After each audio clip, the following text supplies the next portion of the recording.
Tehran ballistik raketlərlə bağlı qırmızı xətti keçərsə, İsrail İrana zərbə endirə bilər. Bu barədə Yerusəlim Post öz mənbələrinə istinadən məlumat paylaşıb.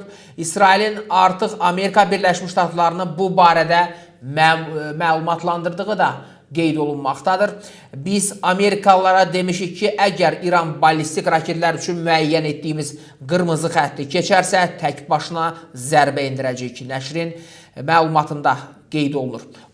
Onların sözlərinə görə İsrail İranın daxilində cərəyan edən hadisələri daim izləməklə məşğuldur. Nəşr həmçinin qeyd edir ki, İsrail Müdafiə Nazirliyinin nümayəndələri bu yaxınlarda Amerikalı həmkarlarına İranın ballistik raket yaratma proqramının Yəhudi dövlətinin mövcudluğu üçün təhlükə təşkil etdiyini də bildiriblər.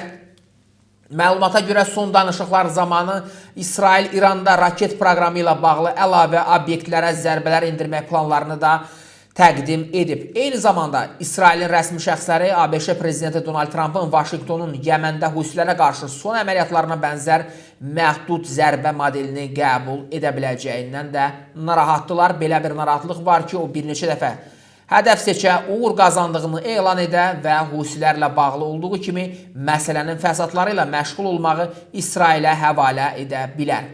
Hərbi məmur açıqlamasında qəzetə bu sözləri qeyd edir. O vurğulayır ki, bu cür tədbirlər əsas təhlükəni aradan qaldırmaq iqtidarında deyil və bu fikirlərdən və ardıcıl gələn açıqlamalardan da bildirilir ki, qeyd olunur. Xüsusilə İran artıq İsrailin də hədəfindədir və İsrail tez bir zamanda hər hansı bir şəkildə İran ərazisində əməliyyatlara başlaya bilər.